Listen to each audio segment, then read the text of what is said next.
تیسرا حق بیوی کی ذمہ داری یہ ہے کہ وہ اپنے خاوند کے مال کی حفاظت کرے. رسول اللہ صلی اللہ علیہ وسلم نے فرمایا، صحیح الجامع کی روایت ہے 3299 سلسلہ صحیحہ 1838، خیر النساء من تسرک اذا ابصرت، عورتوں میں سے بہترین عورتیں وہ ہیں جس کو تم دیکھو وہ تمہیں خوش کر دے.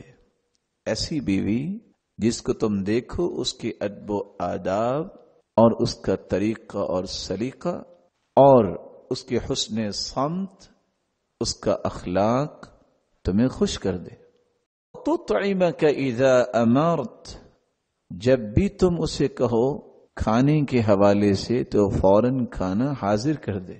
وتحفظ غیبتک فی نفسها ومالک، اور اگر تم گھر میں نہ ہو تو تمہارے مال کی حفاظت کرے اور اپنی عزت کی حفاظت کرے.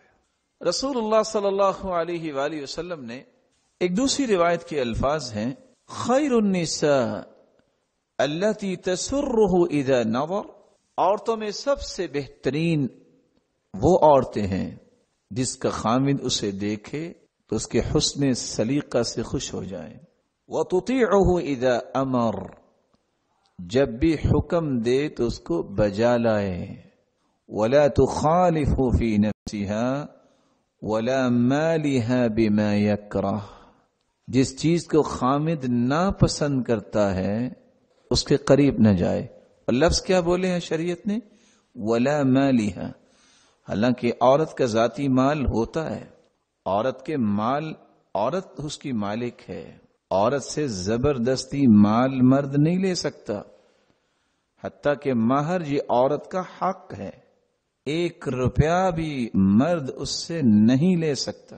ہاں فَإِن طِبْنَ لَكُمْ عَنْ شَيْءٍ مِّنْهُ نَفْسًا فَكُلُوهُ هَنِيئًا مَرِيئًا، عورت خوشی سے سارا دے دے یہ اس کی عظمت کی نشانی ہے، لیکن زبردستی مرد 1 روپیہ بھی مہر کا نہیں لے سکتا اور نہ ہی اس کا ذاتی مال لے سکتا ہے. اللہ نے اس کے بھی حقوق رکھے، لیکن یہاں لفظ کیا بیان کیے کہ مرد جس بات کو ناپسند کرتا ہے، عورت اپنے مال کو بھی اگر ضائع کرتی ہے اور مرد اسے منع کرتا ہے تو اسے رک جانا چاہیے، یہ کہہ کے اسے ضائع نہیں کرنا چاہیے یہ تو میرا مال ہے، تمہارا مال تو نہیں ہے.